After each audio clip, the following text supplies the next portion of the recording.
Good evening, all. Good Good evening. evening, sir. Good evening. We are Dr. Professor V.R. Rao garu. Good evening, Andy. Good evening, Andy. Good evening, sir. Nice to see you. Yeah. Yes, sir. Thank you. Thanks for participating. Yes, madam, we can start. Yes. Everyone is ready? Yeah. Convener speaker ready? Yes, Shall I sir. proceed? Okay, welcome. We'll Yeah. start. Yeah. Good evening, respected chairpersons, seniors, and colleagues. No, no, let's A finish. warm welcome to the Genetics in Dermatology series. Today we are discussing about ichthyosis.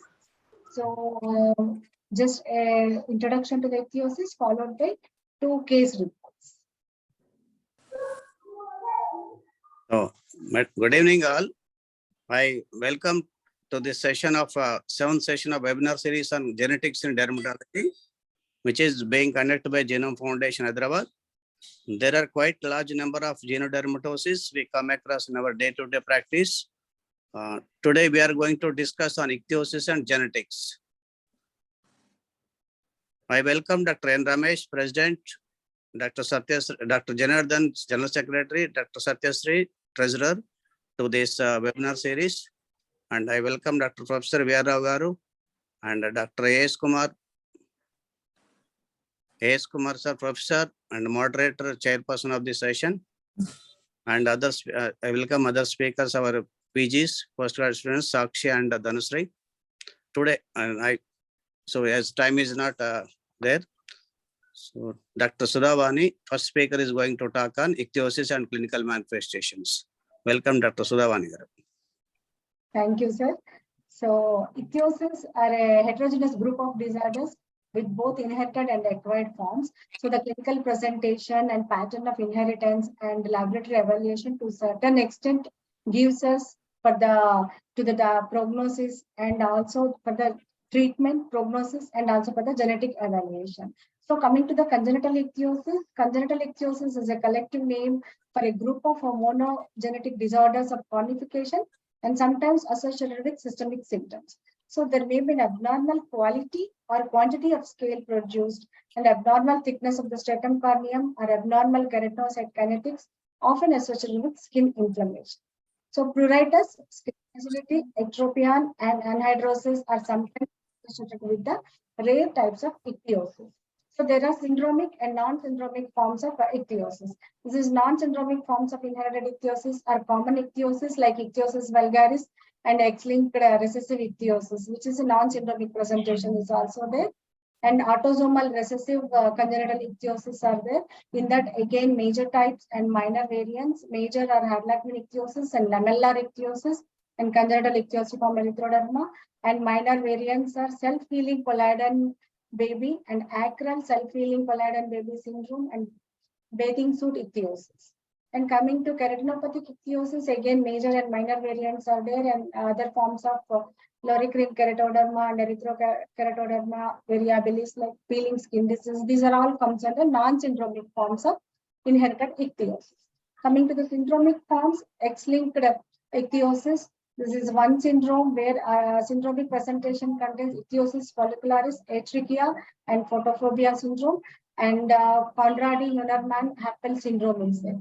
And coming to the autosomal ichthyosis syndromes, these are the Netherton syndrome is there, ichthyosis hypotrichosis syndrome, Netherton, and prominent neurological signs which presents with the neurological signs is Sjogren-Larsen syndrome, Repson syndrome. Here there will be a mental retardation. And a fatal disease course is there, which is Gaucher syndrome type 2. This case we are going to present today, and other associated signs like KIT syndrome and neutral lipid storage disease. This is the features of KIT syndrome. So these are the syndromic forms of inherited ichthyosis. So these are the common and rare forms of non-syndromic ichthyosis are mainly ichthyosis vulgaris, approximately 1 in 300 PC incidence, and X-linked ichthyosis 1 in 2,500. Even lamellar ichthyosis is rare, 1 in 1 lakh, and bullous ichthyosis 1 in 3 lakhs. So inheritance is autosomal dominant, and this is X-linked recessive. These two are autosomal recessive diseases. First appearance is early childhood, ichthyosis vulgaris, and it is in infancy, usually at birth, these lamellar ichthyosis and bullous ichthyosis we see. So these again, there is a affected genetic involvement will be there in this. These are the genes which are usually affected. And ichthyosis vulgaris and X-linked ichthyosis, they both usually comes under this retention hyperkeratosis, and lamellar ichthyosis and bullous ichthyosis we see usually hyperproliferative hyperkeratosis. So coming to the management is by a multidisciplinary team. A symptomatic treatment includes transfusion of usually emollients, and we give lubrication and all. And if any syndromic other problems is there, then we treat accordingly. There will be analgesics for the bone pain and joint replacement surgery and all. And we treat according to the syndrome and its presentation. So there are these are treatment management. If it is very mild, simple keratolytics are enough, and emollients with urea and emollients with glycerol usually we give. And in severe cases also keratolytics, along with the salicylic acid, we add other keratolytic agents and tazobactam. Sometimes oral acetretin and isotretinoin can be added.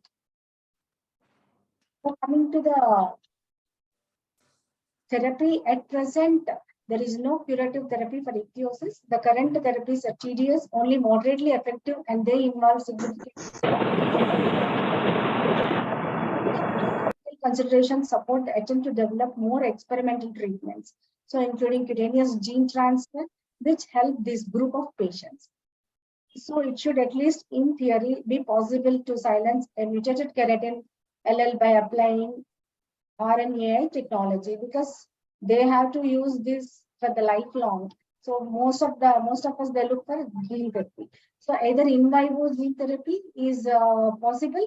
If in vivo gene therapy is not possible, these keratinocytes are cultured, and transcutaneous transformation or transcutaneous delivery of these keratinocytes is possible, and these are all under studies. So now coming to our understanding of how various genes are involved in causing ichthyosis has increased enormously over the last decade, revealing a spectrum of diverse pathogenic mechanisms that extend from abnormal structural proteins. These structural proteins are keratins, filaggrin, uricrin, fortified cell envelope, etc., to deficient enzymes, because in lamellar ichthyosis, steroid sulfatase enzyme is deficient. So are transport proteins essential for the lipid metabolism in the epidermis? Like these are the enzymes. So it is hoped that this new knowledge will lead to many novel therapies for specific subtypes of ichthyosis, including somatic gene therapy for the most severely affected patients. So now people are looking at gene therapy to cure this ichthyosis. Thank you. Thank you. Thank you for giving me this opportunity, sir.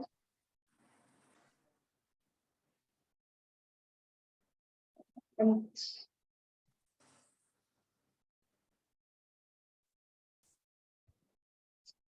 is next speaker? So next is case presentation. Any clarification questions by audience?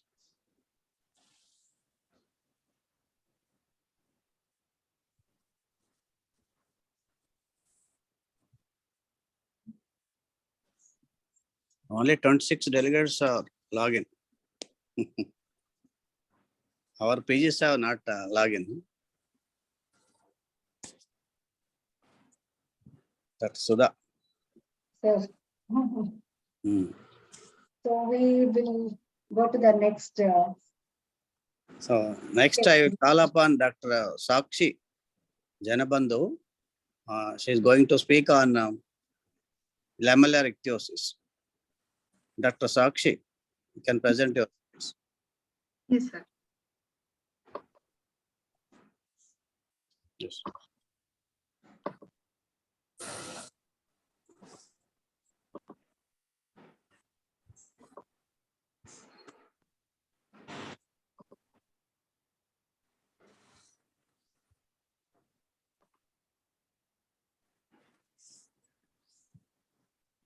A very good evening to all the members present here. Today I am going to present a case of lamellar ichthyosis. I will discuss the case in following headings. Introduction, a brief case history, examination, management, and discussion. Ichthyosis represents a large group of cutaneous disorders which are characterized by abnormal epidermal differentiation. Lamellar ichthyosis is a rare genetically heterogeneous disorder of keratinization and is inherited by an autosomal recessive fashion. It has an equal incidence in males and females. It is estimated to occur approximately 1 in 3 lakh live births. Brief case history.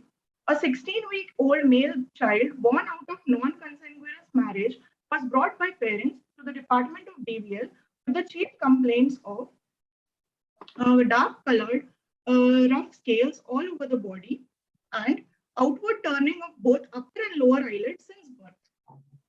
The child was born by cesarean section at 8 months of gestation, with indication being inadequate liquor. He was born with an tight sheath covering the whole body with ectropion of both the eyelids. After shedding of the sheath, he developed large dark scales all over the body in a gradually progressive fashion with persistent ectropion in the eyes. There was no history of on the body. Family history was non-contributory. Based on this history, the following differential diagnoses were considered. Lamellar ichthyosis, non-bullous congenital ichthyosiform erythroderma, X-linked ichthyosis, and colloidal baby. On cutaneous examination, multiple large hyperpigmented polygonal plate-like adherent ichthyotic scales are present all over the body, involving both palms and soles.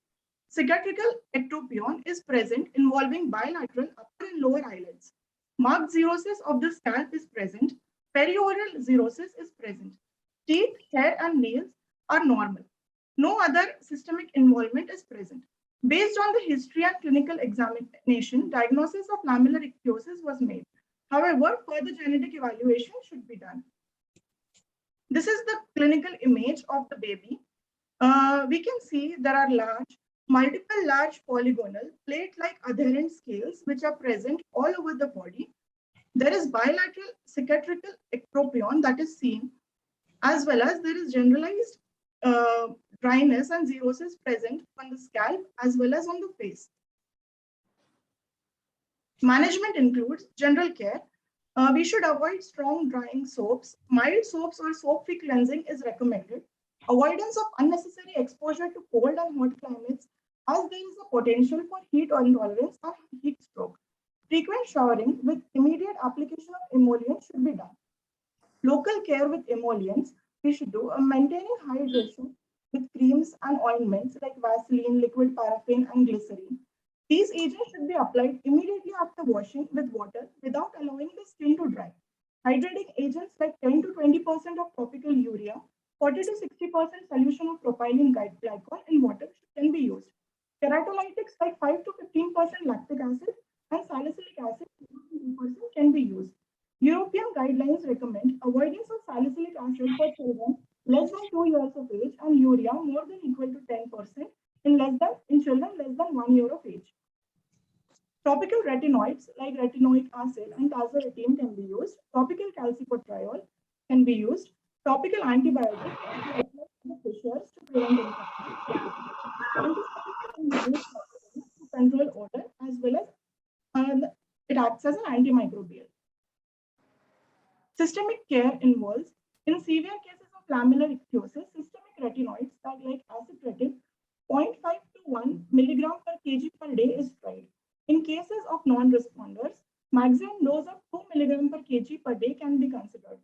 It should be used with caution because of the potential mucocutaneous and other side effects that can be seen. We should evaluate for vitamin D deficiency. A complete medical assessment and ophthalmic examination should be employed. Care should be taken to prevent hyperpyrexia, especially during summers. A psychological and social support to the parents of the baby should be provided. Genetic counseling should be done. Discussion. Lamellar ichthyosis, also known as ichthyosis lamellaris, is a rare inherited skin disorder affecting around 1 in 3 lakh individuals. Affected babies are born in a colloidal membrane, a shiny, waxy appearing outer layer of the skin. This is shed in 10 to 14 days after birth, revealing the main symptom of the disease, that is extensive skin scaling of the skin caused by hyperkeratosis. The scales often tile on the skin and may resemble fish scales.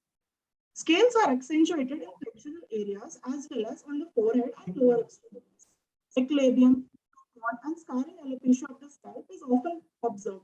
Patient may also develop palmopigmental keratoderma and nail dystrophy. Skin is mildly erythematous.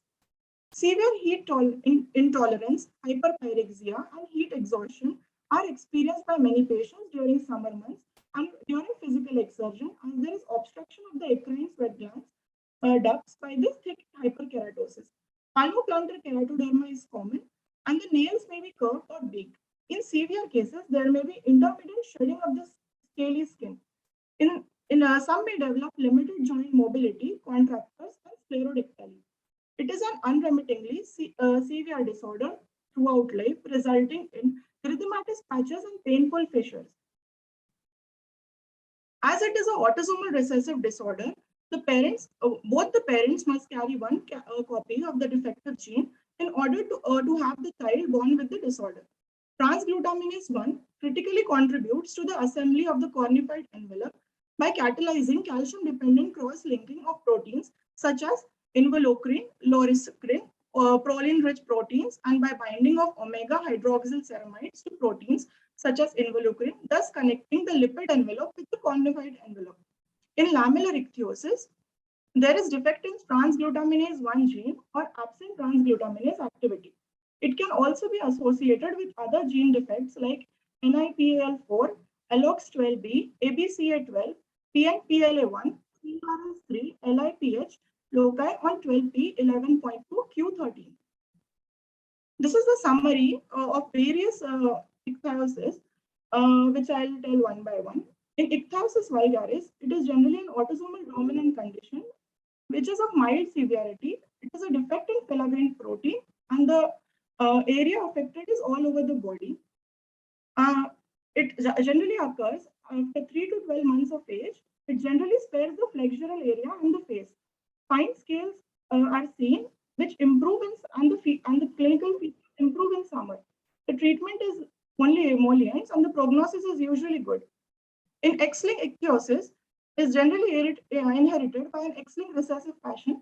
The severity is moderate. It is due to defect of steroid sulfatase enzyme. It is the distribution of the scales is all over the body, but it is observed only in males. It occurs before 3 months of age.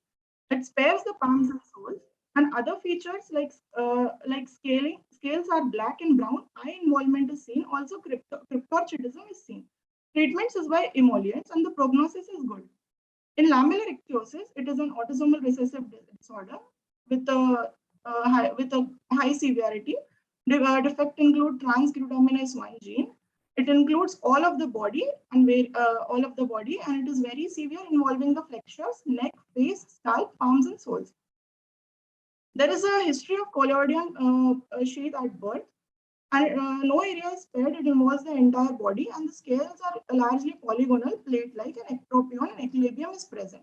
Emollients have a role, and also there is a role of retinoids, and it causes disability in future.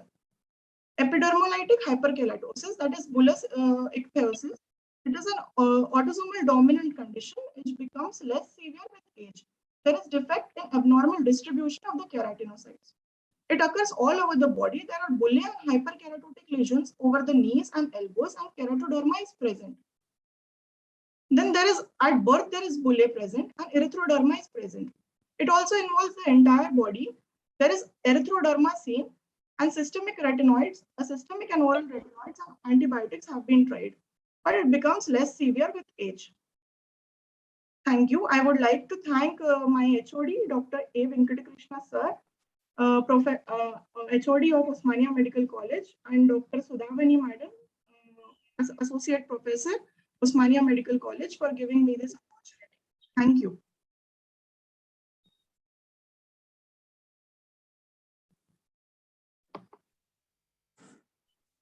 Thank you, sir. Sakshi. Thank you, sir. Very good presentation and excellent explanation, and everything regarding ichthyosis and other syndromes. And now I call up Anusri She is going to present a case of Gaucher disease with ichthyosis. Good evening to one and all present here. I would like to start off by thanking IADVL Telangana and all its emeritus dermatologists. I would also like to thank Dr. V.R. Rao sir, Dean of Genome Foundation, Hyderabad, my HOD and Professor Dr. A. Venkatakrishna sir, and Dr. Sudhavani ma'am for this opportunity to present the case in this prestigious platform. I would also like to thank my professors and seniors from Osmania Medical College for all their support and assistance in presenting this case. Without further ado, I shall proceed with my case presentation.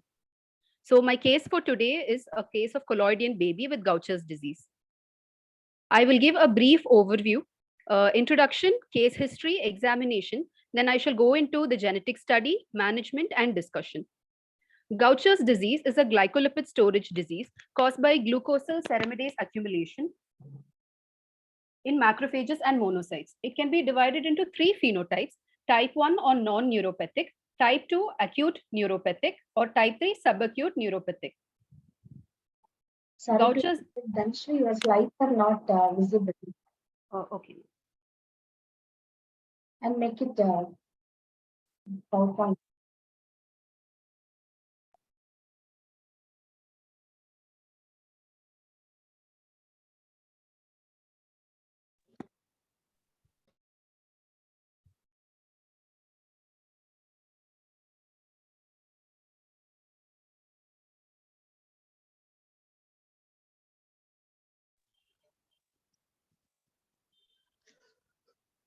Share again. Share again. Yes.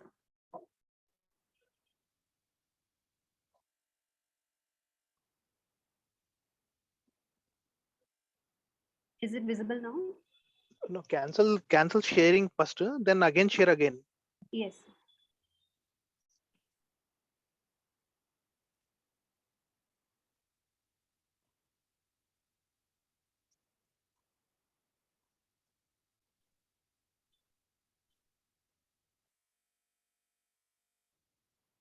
Yes. Yeah. Okay. So collodion baby with Gaucher's disease, a rare case presentation.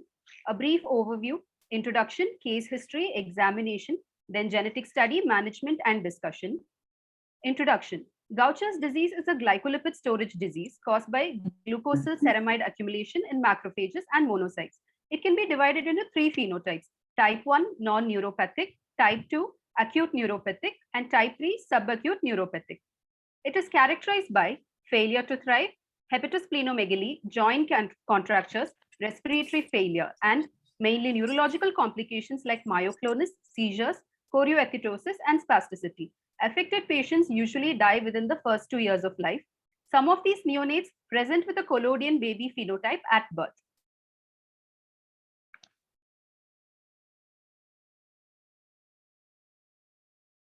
So the other storage diseases with skin abnormalities include early infantile galactosialidosis, type 1 gangliosidosis, multiple sulfatase deficiency, Hurler, Hunter, Niemann-Pick's, and Tay-Sachs disease.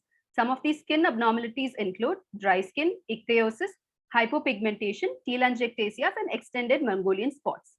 So coming into the case history, a 1-month-old neonate was brought by the mother with complaints of a shiny, glistening membrane covering the child since birth, which has since then begun to peel, leading to red raw areas.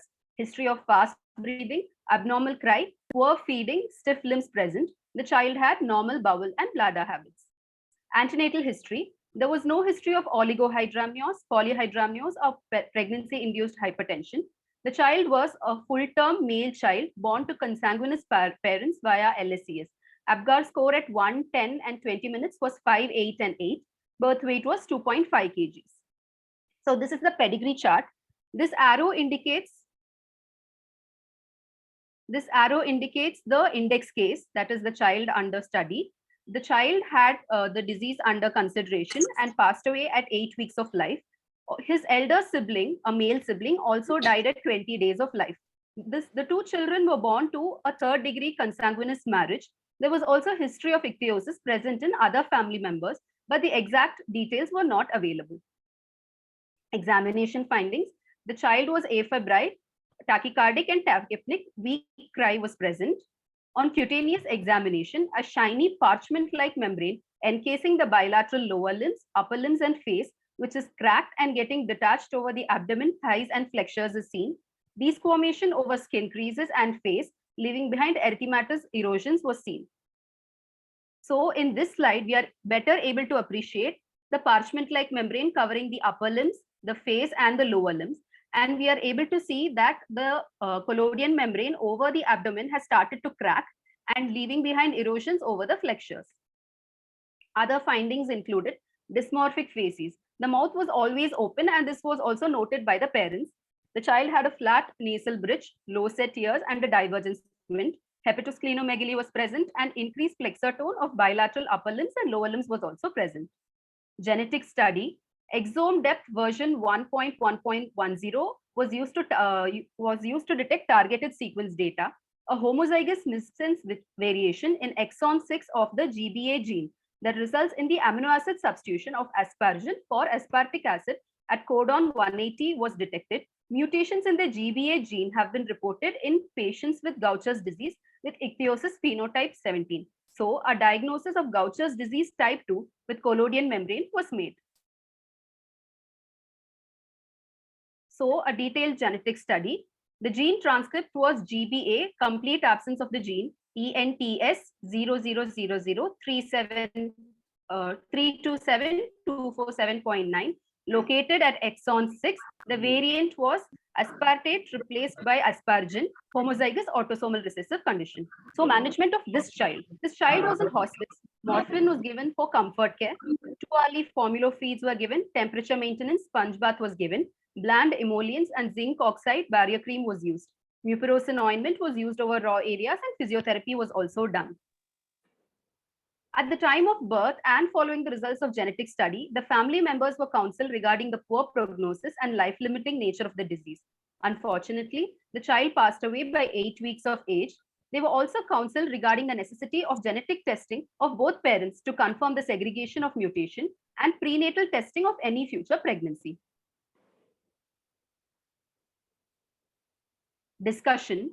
So to understand ichthyosis, we need to know the physiology of the skin barrier. This is known as the brick and mortar appearance. It consists of corneocytes, which make up the bricks, and the intercellular lamellar lipids, which make up the mortar. So these corneocytes are rich in keratin and keratin intermediate filaments. The intercellular lamellar lipids consist of cholesterol, ceramides, and free fatty acids.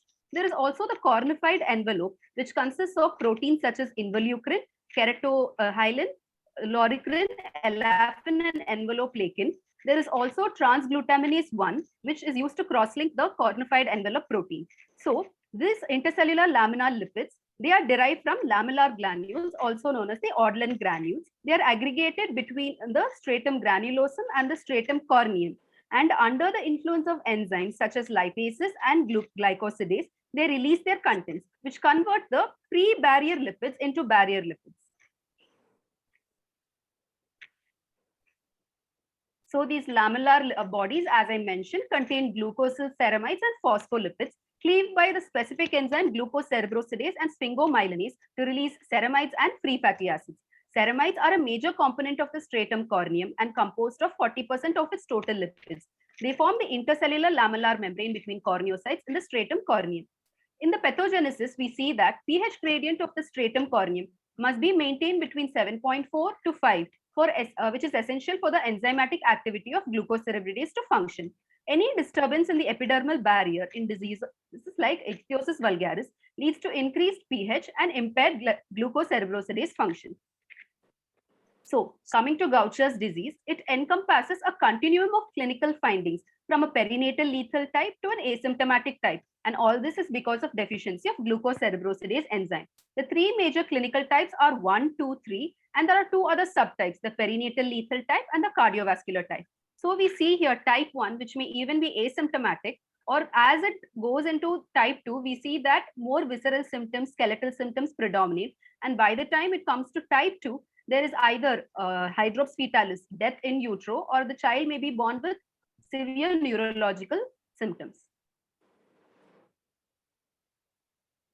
Gaucher's disease type 1 is characterized by bone disease, hepatosplenomegaly, anemia, thrombocytopenia, lung disease.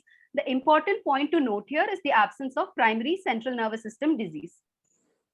Type 2 is characterized by onset before 2 years of age. The child is usually born with a collodion baby-like appearance, hepatosplenomegaly, and lack of neurological progress, all three features which were seen in my case. It has a rapidly progressive course and death occurs by 2 to 4 years of age. A homozygous functional knockout mutation, which leads to an extremely severe and early lethal form of Gaucher's type 2 disease, is known as the perinatal lethal form. It is associated with ichthyosiform or collodion skin abnormalities or with non-immune hydrops fetalis. Type 3 Gaucher's disease also has neurological features, but it is more of a subacute type. It may have an onset before 2 years of age. It is more slowly progressive and survival is usually into the 3rd or the 4th decade. Cardiovascular form is characterized by calcification of the aortic and mitral valves, mild splenomegaly, corneal opacities, and supranuclear ophthalmoplegia. Cardiopulmonary complications have been described with all the clinical subtypes, though they can vary in frequency and severity based on where they fall on the spectrum. So diagnosis, the main diagnosis that we can do in a resource poor setting is the demonstration of deficient glucocerebrosidase enzyme activity in peripheral blood leukocytes and other nucleated cells. We can also, sometimes these peripheral blood cells show normal glucocerebrosidase activity. Then what we can do is we can do a bone marrow trephine biopsy and do histopathology. We can see enlarged Kupffer cells and portal macrophages with crinkle paper appearance known as Gaucher cells seen here. Genetic study, but the main confirmative diagnosis is genetic study where identification of biallelic pathogenic variants is necessary. Management is coming to Gaucher's disease general management. It is by a multidisciplinary team. Symptomatic treatment includes transfusion of blood products for severe anemia and bleeding, analgesics, joint replacement for chronic pain, bisphosphonates, calcium, and vitamin D for osteoporosis. Specific treatment includes enzyme replacement therapy. Since the enzyme is deficient, we can replace that by giving enzymes such as imiglucerase and velaglucerase alpha, taliglucerase alpha twice weekly in IV infusions. Or another novel treatment method is substrate reduction therapy. It is an orally available small molecule drug that inhibits the first committed step in glycosphingolipid biosynthesis, including eliglustat and miglustat. Partial or total splenectomy for massive splenomegaly and thrombocytopenia was a treatment methodology that was used previously, but not much in use due to the availability of enzyme replacement therapy these days. Management of the perinatal lethal type specifically, it is also by a multidisciplinary team consisting of a pediatrician, geneticist, dermatologist, palliative physicians, and nursing care, which is the most important. It is limited to supportive care only, gentle handling and maintenance of a calm and familiar environment, temperature maintenance and humidity maintenance, nutrition including breastfeeding or formula feeds, and if there is severe symptoms, nasogastric tube feeding may also be used. Palliative care including benzodiazepines and morphine for giving comfort to the baby, bland emollients and barrier creams, treatment of infections and pyrexia appropriately, and counseling of the family. To conclude, prenatal genetic testing helps in early detection of various genetic diseases in utero and facilitates such consanguineous parents to make appropriate decisions. Newborn genetic testing enables every potentially diseased baby to be diagnosed as early and as accurately as possible so that prompt management may be started and future pregnancies may be planned accordingly. Thank you all for this opportunity. Thank you.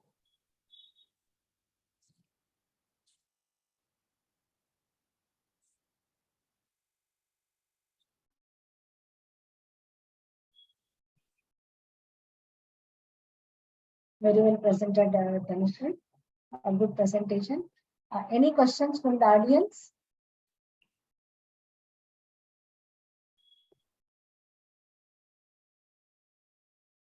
Dr. A.S. Kumar, sir, your inputs.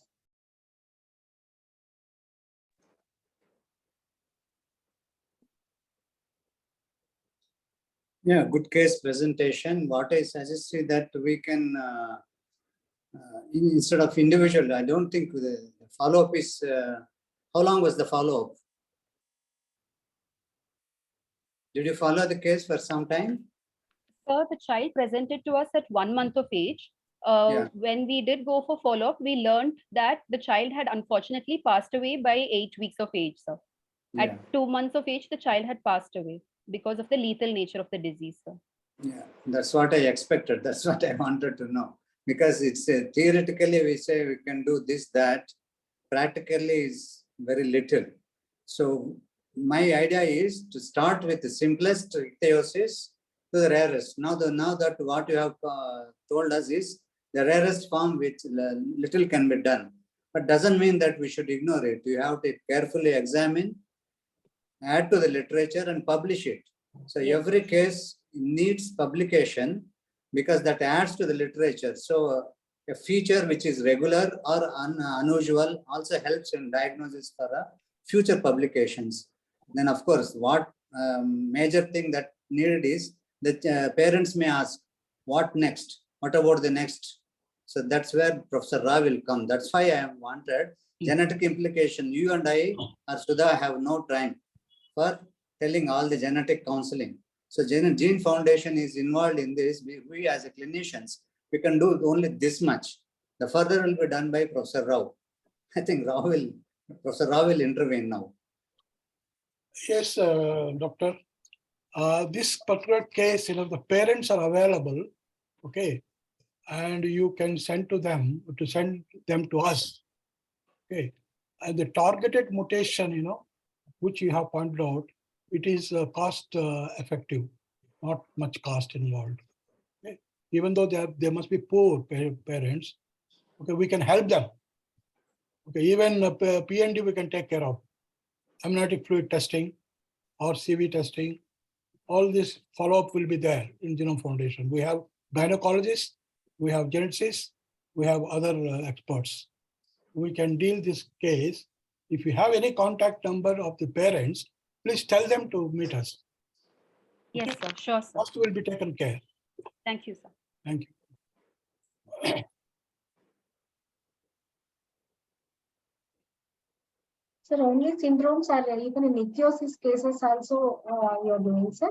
Yes, we're also doing ichthyosis, and we have some cases, lamellar ichthyosis, and we did sequencing, whole exome sequencing, and I will be presenting the cases now, genetic part. Yes. I think, Yeah. yes. Yes, Professor, we are waiting. Yeah. yeah. Friends, good evening to all of you. I'll be presenting genetics of ichthyosis, implications, what can be done. Next slide, Gargi. There are several genes, more than 50, syndromic or non-syndromic. Dr. Sudha Vani has, in fact, she has extensively covered what are these phenotypes, what are the clinical phenotypes and all that. What is important whenever you find a gene, all these genes, what we're talking about, are already known implicated in the disease. We call them as candidate genes. Okay? Now, any gene, can be discovered also. What is happening here, when we are doing this test, we will come across some novel genes. There is plenty of opportunity even to find out novel genes, because these are rare phenotypes which are segregating in the family, and only 4 or 5 cases is required to, in fact, discover a novel gene. That type of situations exist here. Now, whenever they get a novel gene, what they have to do is functional validation. This can be in silico or animal models that they have to do. And then what is important in candidate gene is evolutionarily highly conserved. Even chimpanzees has got ichthyosis. Okay. Now that they also have genes. Now several of these genes, they're highly conserved regions. That's why one single mutation, you get a critical expression, very severe types, moderate types. So this is what, about the genes. what is important here is genetic heterogeneity. You take one clinical disorder, lamellar ectosis, suppose. It is caused by several genes, okay? This is what called genetic heterogeneity. Then there will be clinical heterogeneity, single gene with different clinical outcomes. One gene in mutation in one exon will have a different clinical outcomes. Even heterozygote, homozygotes have a different clinical outcomes. This documentation is important. Clinical heterogeneity and genetic heterogeneity. Clinicians, excellent work. I'm observing the slides which are shown by our colleagues. Excellent clinical documentation, and this has to be published. Okay. Now, genetics. If you have genetic information, that is very good for future prospects. This is where we come in clinical and genetic heterogeneity correlation. Okay. When you have clinical data and we have genetic data, the correlation, the heterogeneities, both heterogeneities should match. That's how we have classified. We can classify phenotypes. All the phenotypes that have been classified now, you see genes also are taken into account. Genes, pathways are taken into account. Okay. It helps in classification. It helps in annotation of clinical phenotype. Diagnostics. This is very important for clinicians. Whenever the case comes, our genetics will help them to narrowing the window of diagnosis. There are so many clinical phenotypes. Okay. What is the mutation? What is the gene? And that is very specific for narrowing diagnosis. Narrowing diagnosis may help in therapeutic interventions, treatments which are already available, and prognosis, staging of the disease. It also helps in staging of the disease. And most important is determination of pathobiological pathways. Whenever these new genes or candidate genes are found, the important is to have a clinical data. And when we have correlations, you can determine what the pathobiological pathways. This can lead to, of course, precision genetic counseling, precision advice. Okay, we can always advise the family for prevention. And also treatments, also options. If you have information of gene pathways, that may help. And also precision medicine, whatever we are talking about, precision medicine in terms of therapeutic drugs development, in terms of antibiotic biologicals, in terms of gene therapies, precision medicine, these type of pathways are required. Next, Gargi. Next, please. Next slide. Implications of genetics and clinical hetero. No, please. Don't jump, Ma. Based on the pathways, based on the genes and clinical data, as of now, there are 4 types of processes, pathobiological processes. Desquamation, impairment of keratin synthesis, synthesis of the cornified envelope, organization of stratum corneum, extracellular lipid matrix. These are the pathways which, whatever genes we have and clinical data we have, this can be classified. All your syndromic, non-syndromic can be classified under these categories. Maybe in future there will be novel pathways, novel genes. Therapies we can think of based on these pathways: protein enzyme replacement therapy, gene therapy, immune profile, repurposed biologicals, okay, and natural gene therapy. This is also is a possibility in some cases. I'll be briefly explaining to you these therapeutic interventions. Before that, I will present to you 2 cases which we have dealt in our lab. Next presentation, please. Next slide. We have a case of 14-year-old girl, and it was referred by Dr. Anand Kumar. And when we did whole exome sequencing, we found ALOX3 gene involvement. Exon 9 is a homozygous autosomal recessive disorder, and the homozygous mutation we got in the patient. What we do usually, whenever we get this type of cases, we want a validation in the family. Okay? What we do, we did parents and one elder brother.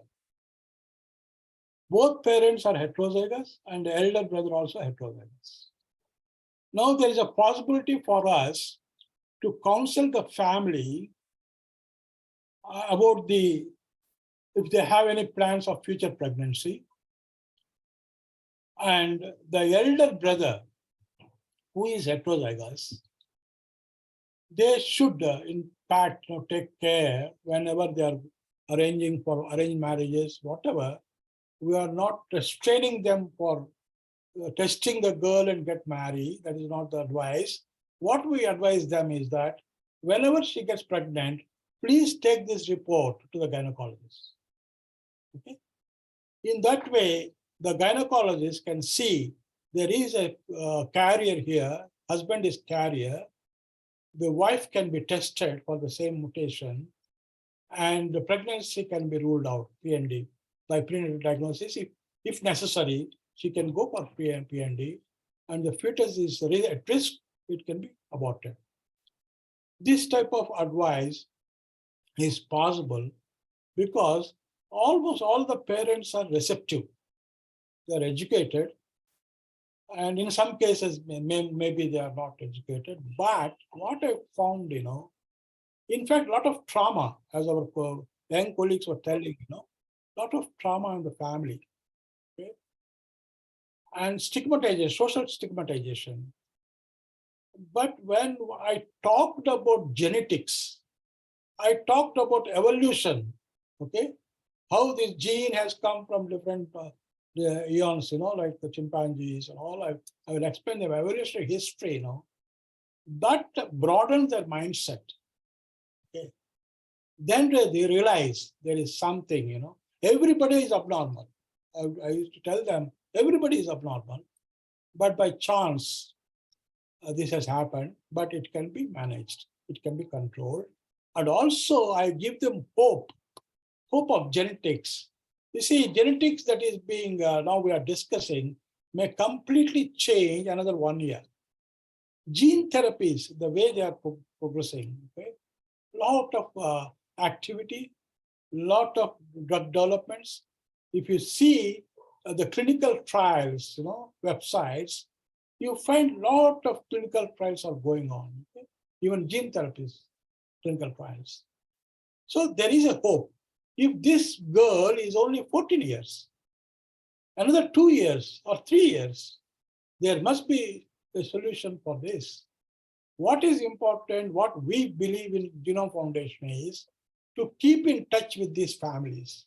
We have, by this time, about 30 families, and we do interact, we have their addresses. And also, whenever we got some literature about the development, we share with the whoever is referral doctor. This is our practice in Genome Foundation. Next slide, please.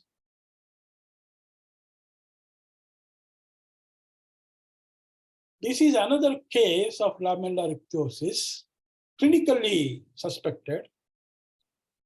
The mutation is different, PNPLA1, Latin-like, and this mutation, we have a family of 2 sisters, both are affected, homozygous.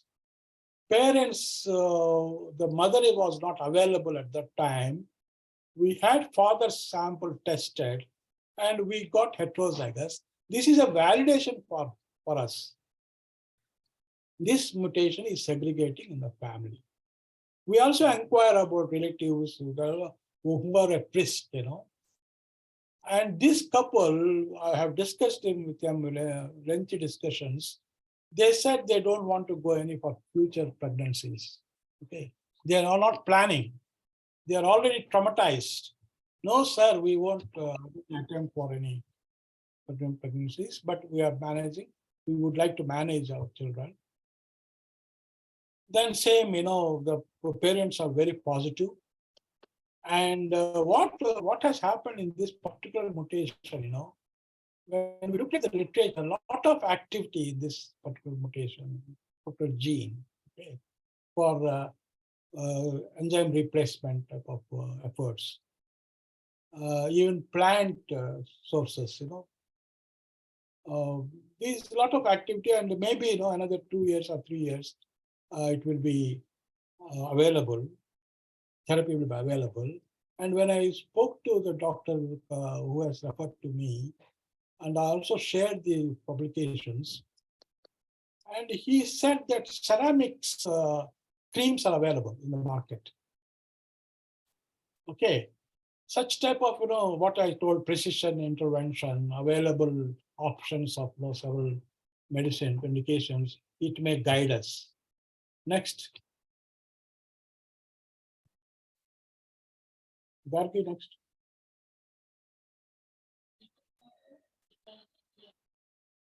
Ceramides, we all know, is essential for extracellular lamellar bilayers and the cornified lipid envelope, CLE, to create functional epidermal barrier. Mutations in PLA1, patatin-like phospholipase domain containing 1 gene, which underlie some autosomal recessive congenital ichthyosis in humans, impaired production of ceramides, glycosyl ceramide, leading to the absence of a functional CLE, skin barrier defect, and premature death in mice. They found this mutation, both homozygote, they died in mice. Interestingly, what these people did in animal experiments, topical application of epidermal lipids on these mutant animals facilitated formation of the CLE, supporting this strategy for clinical use.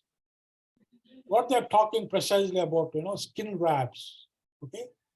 There is a possibility, you can always replace,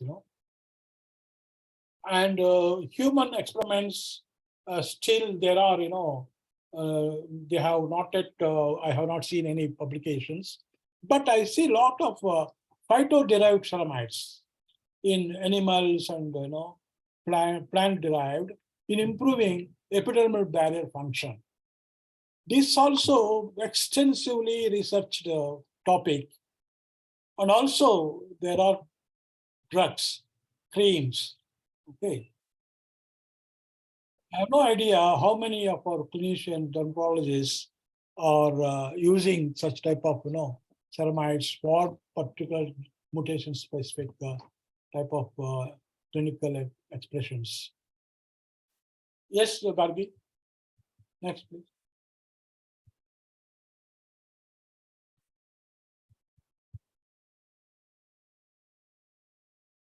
Another enzyme replacement is extracts from green tea. Okay? There is an enzyme that increases the production, gene expression of involucrin, TGM1 gene, and caspase 14 gene expression. Genes that have ancient origins in human evolution, drug targets will be successful. This particular involucrin gene is very ancient. okay, type of information. Ancient engine of the gene encoding urocrine, a precursor of the cross-linked envelope of protein, is being investigated, and there is a publication. Antibodies also produced and are used in scientific research. As of now, it is confined to science, but this is under clinical trials, this type of extract from green teas. I found in the clinical trial website. Yes, Gargi? Gene therapy, lot of activity here. And there are, in vitro, we have a vector, we need to have a vector, or there are other methods of in situ, in vivo, gene editing, gene modification, as Dr. Sudharani was explaining. And here, this particular trial is in a third clinical trial. They claim efficiency of this particular molecule. And this is called KB105, herpes simplex virus gene therapy.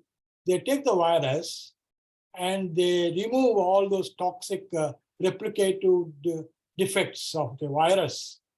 They remove them, and then vector encoding. They put the TGMO gene, they encode it, and for molecular correction of ARCI. This is in experimental stage, and efficiency also they have documented, and in a dose-dependent manner, how this particular virus releases the molecule. Okay? This is one gene therapy for ARCI, which is in advanced stages. Maybe by 2025, you will have this. And another one is lentiviral vector, SPINK5 gene for Netherton syndrome. This is also in clinical trials. So a lot of hope, okay, in terms of gene therapy. If you think, vector-based technologies are cost intensive.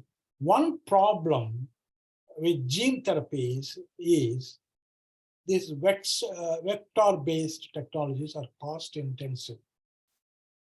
Even we have seen in other disorders, genetic disorders, SMA, Duchenne muscular dystrophies, the treatment, whatever therapeutic gene therapy costs about 2.2 millions, about 20 lakhs.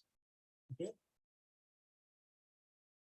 And beta thalassemia recently, they also had a gene therapy, and they're also in the same range. And bone marrow transplantation takes 15 lakhs. And so 20 lakhs, 30 lakhs is the type of thing is happening.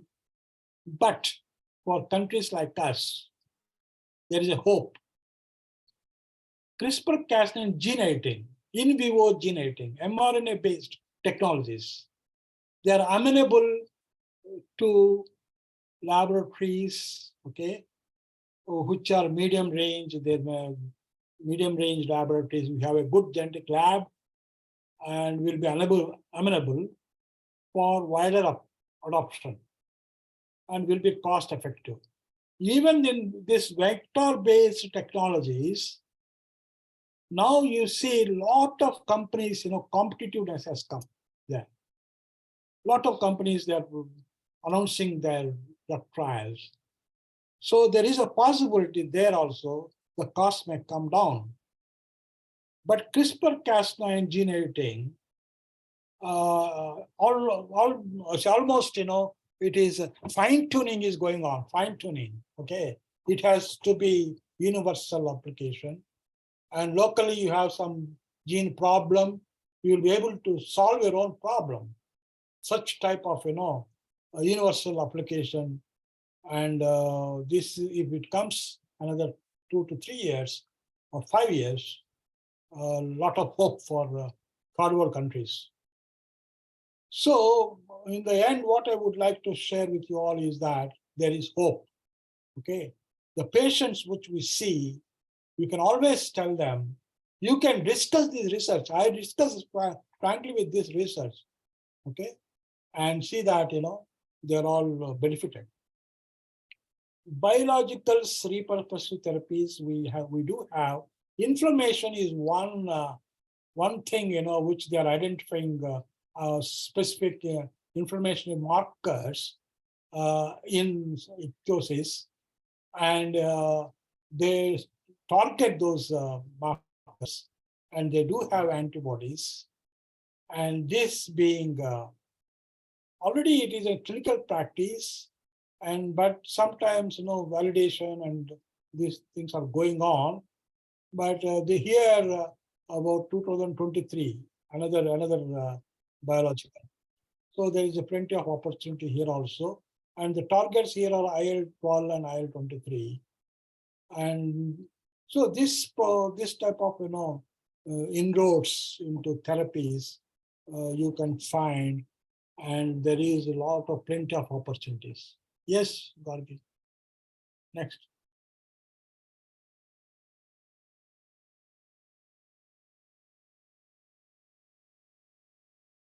This is one interesting thing, which I came across, in my reading. Reverted mosaicism is a phenomenon within cells containing mutated copies of the gene undergoes second genetic event that leads to spontaneous correction of gene. Okay. This they found in epidermolysis bullosa. The mechanism has been described in all forms of EB. One case concerning junctional EB patient reports punch grafting. This is called punch grafting. You see, in the EB, what they say is that this type of spots, mosaic, the skin will be normal. Okay. And they say it is punch grafting of the revertant spot with transplantation of the biopsy specimen resulted in re-epithelialization of the wound with wild type skin. Okay. So this type of experiments and ideas, discoveries, we think we all must admit genetics, ultimately genetics are playing big role in all other diseases, not only in skin diseases. And technology is also developing. And all biological gene therapies are going to be in normal course. Clinicians will be using another 5 years, 10 years. Okay? And the patients young now, 16 years, another 5 years, there is hope. Next, Gargi. Thank you all. Any observations? I can interact with you. Thank you.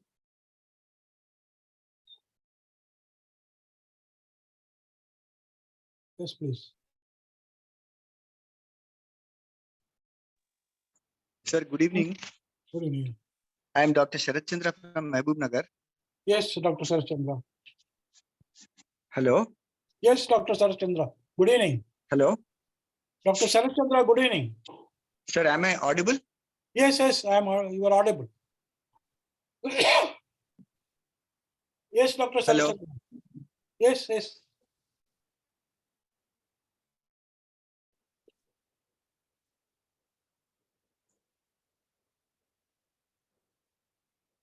Hello. Yes, Dr. Sharat Chandra. Sir, you said something about Netherton syndrome being treated with gene therapy or something. Can you just elucidate that case, sir?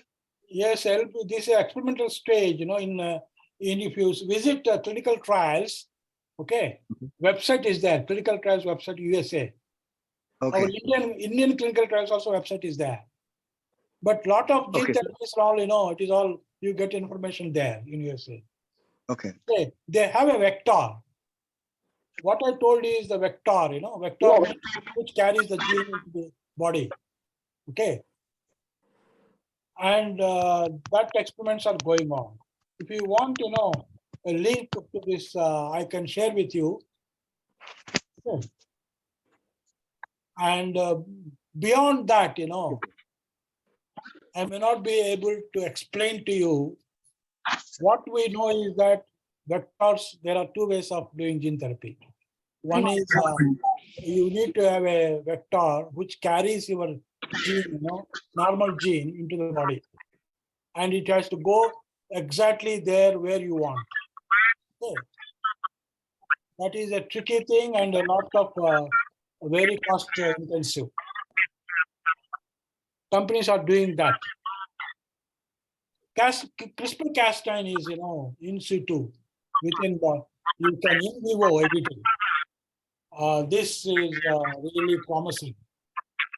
Yes, Dr. Sarachandra, are you okay with this? What my explanation? It's very inaudible, sir, actually. Okay. The voice is breaking and. Oh, sorry. There must be some problem. Now Sir, it's clear. what is the cost of these therapies, sir? Approximately? See, what we have in SMA and Duchenne muscular dystrophies, 2.2 million type of, Mhm. that is what the cost they have announced, these companies. And lamellar ectosis also, I know one patient from Hyderabad who has been inducted by she is not our patient. She is very active in she's also fighting with the government, to include rare diseases in Arogyasri for treatment purposes. And rare diseases, in fact, we are dealing with a case, where precision medicine is being applied. Cerebrotendinous junctamas. And the mutation-specific treatment, cholic acid, that we are able to get it as a biosimilar. The drug is available in USA, but one company in Tamil Nadu, they are producing biosimilar. And we get that treatment 14,000 per month for this boy. And after giving that, he is doing fine. And also we have, further hopes, for this boy is, we found an organism, gut microbiota, an organism, which is a biotransformer of this cholic acid, okay, precursor. So we are also planning gut microbiota analysis for this whole family. We have heterozygotes and normal and heterozygotes. Parents are heterozygotes. One SIB is heterozygote, one SIB is normal, one is patient. So we are going for a shotgun approach, to look into the biota specimens, whatever microorganisms there, and their genes. You see, what we do in microbiota is, you have all the several organisms, DNA, and we can see what are the genes of each organism, how genes interact with your host genes. So that we are, in fact involved, we are progressing, And also we have very interesting case, on the other day also we have PLS on case, The case is palmoplantar keratosis with dentition, complete dentition loss from birth. When we looked at the literature, we found that this particular information of the particular gene, it depletes the immunity. There are specific IL markers. That's why one particular organism which eats away teeth is found. So in fact, to help this girl and a boy, two cases we have. What we are doing, we are talking to these people who are doing microbiology.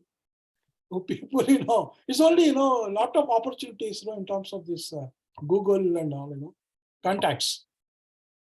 And we are trying to see what is this organism, try to find out this organism. And if you kill the organism, the dentition will be taken care. The girl's problem is she cannot open mouth, The dentition, she always, she cannot talk. Of course, for this planter and palms and hands, she has gloves and all that. But this type of microorganisms also doing a good job. So we need to tap them also. Okay. And this type of lot of avenues. And in fact, society should come forward, and form a group, young group like youngsters like you. Okay. Even, going further. Take case, any case, look for around, We are always there to help you. We have a research backup, All cases we have research backup. We interact with even Malaya, this fellow, Lamellactus is my father, He was on other day, he was on call. He keeps calling us. And a lot of things can be done.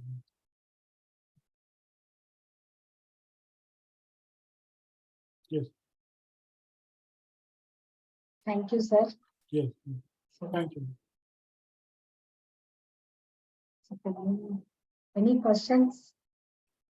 You can get questions, sir. Sir, can we conclude? No. So we always, I always feel genetics is complex to understand. Is it right? No, madam. You see, what happens in genetic diseases? Our mindsets are no cure. Okay, that's our mindset. Right. That has to change. If you change that mindset, then patients who are dealing, you're talking, there will be optimism. Okay, and positive thinking. So this type of, it is possible, madam. It's possible. We can help. In fact, all whenever they come, I insist on patients visiting me. People, say, sir, sample bhejenge. Okay, in certain cases I do that, but in certain cases, if they're available, I would like to speak to the patients. In this case of xeroderma pigmentosa was the diagnosis for this boy, cerebrotinous storage disorder, xanthomas. And they were supposed to cataract operation for this boy, 9-year-old boy. When we got the mutation, we called the ophthalmologist and she cooperated. And now he is improving with only folic acid. No, cataract has come down, 80%. This is all, very, yeah. Thank you, madam. Thank you, sir. So now I thank Professor Raghavendra Rao sir and Dr. A.S. Kumar sir and our professor and HOD Dr. Venkatakrishna sir for giving me this opportunity. And I thank our PGs, Dr. Sakshi and Dr. Dhanushree for the wonderful presentation. I thank IADVL President Dr. Ramesh sir and also Secretary Dr. Janathan sir for coordinating this event to occur. Thank you, sir. Thank you very much. And thank you all for the sparing your valuable time on Sunday evening. Thank you. Thank you, madam. Thank you, Now sir. we- Thank you, ma'am. Now we have football, yeah? Yes, sir. Thank you everyone for your Welcome. time. And we're so happy that you could spare your time away from football, like Sir said, to attend the session today. I hope everyone had an educational and interactive session. And I hope we can conclude it and join again the next time as well for the next session. Thank you. Thank you, Gargi, for coordinating. Thank you, madam. Thank you. Yeah, for it. Thank you, Thank doctor. you, everyone. Good evening. Yeah. Have a good day. Yeah, good. Thank you. Thank you all.